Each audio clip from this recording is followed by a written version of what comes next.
But this poisonous relationship between father and son leads to one of the most powerful revelations I've seen in Manhwa. I am here to make you mine.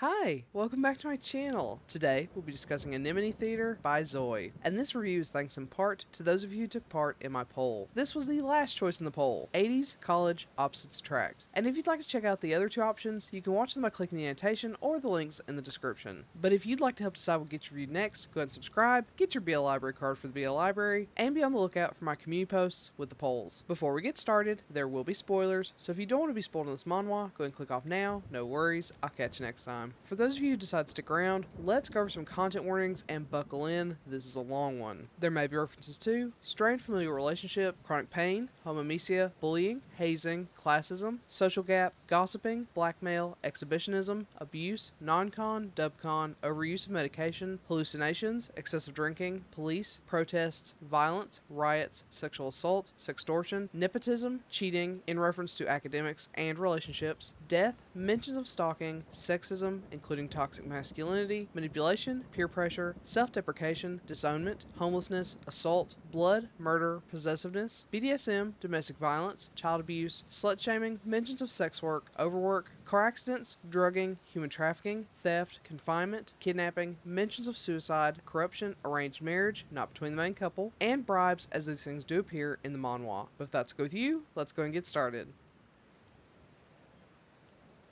Sungho has to be perfect. He's at the top of his department. When he's not in class, he's studying for class, and even when there's a break, he's reading ahead for when classes start again. His life is diligent and rigid, but it's equally lonely. But loneliness is a worthy sacrifice for perfection. Why is Sungho so determined to reach perfection? His father. Due to his inferiority complex, Sungho's father will accept nothing less than perfection from his son. Sungho's failures would reflect on his father, and his father refuses to let that happen. So Sungho works and works, but his never-ending struggle to reach the top and stay there leads to painful and debilitating headaches. No matter how much medication he takes, nothing helps the pain, and it's starting to hurt his performance. Desperate for any relief, Sungho ends up taking so much medication that he hallucinates. These hallucinations result in a run-in with a stranger named Dukwang. Dukwang tries to help Sungho and takes him back to his house. As the effects of the medication wanes, the pain becomes unbearable once again. Sungho is frantic. As a last-ditch effort, he tries to introduce some new stimulation and hopefully stave off the pain. What is this new stimulation? A heated kiss with Dukwang that leads to something much more stimulating. Sungho now has a cure, but is he willing to keep taking part in these activities to achieve his goal? To start with, sometimes the art in this hits hard, and I mean hard, but other times the art is so round and cartoony that it puts me off. The art isn't perfect. The story can be dramatic, and the very round and cartoony style can detract from the emotional scenes. But then there are stunning panels. But most importantly, Dukwang is such a babe. He has beefy pecs, fluffy hair that makes him look like a puppy, and he's an artist. He's truly my knight in shining armor atop a motorcycle.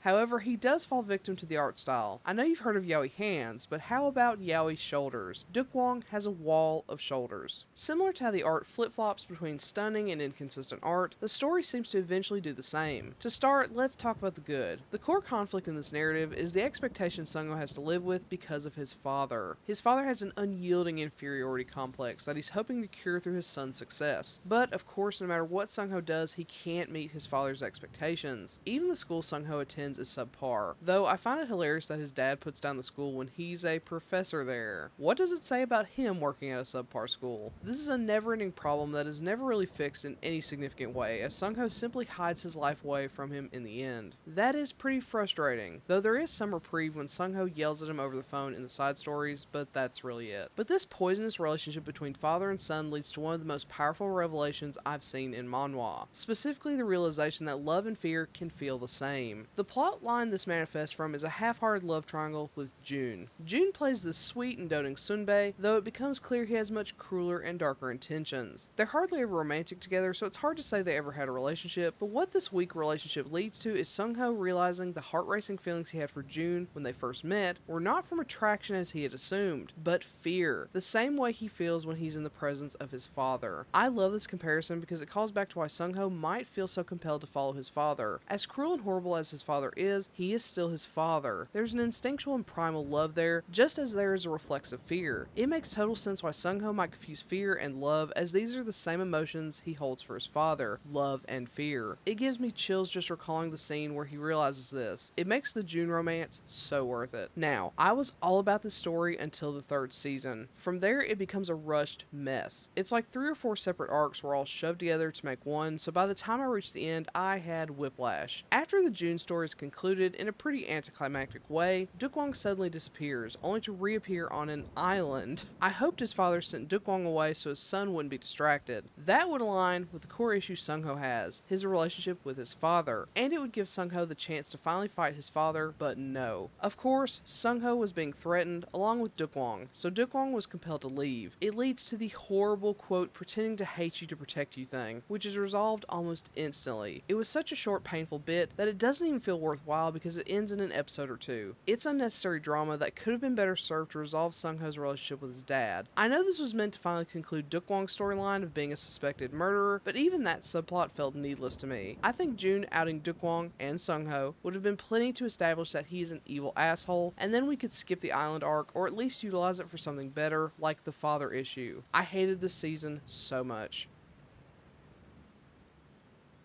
With all that being said, this was unexpectedly mid. I'd heard so many good things about it, and I was looking forward to reading it. I wouldn't say it's terrible, but it's not great either. There are many amazing moments, but there are just as many poor ones, if not more. Plus, the main issue at hand, Sung-ho's relationship with his father, is never resolved in any meaningful way. So, in the end, it feels unfinished. I love Dukwang, and there's lots of yummy smut with him, but smut can't always save a story. So, have you read Anemone Theater? If so, what do you think? Do you agree with my assessment? Do you not? Let me know in comment below. Otherwise, I'll catch you next time. Bye!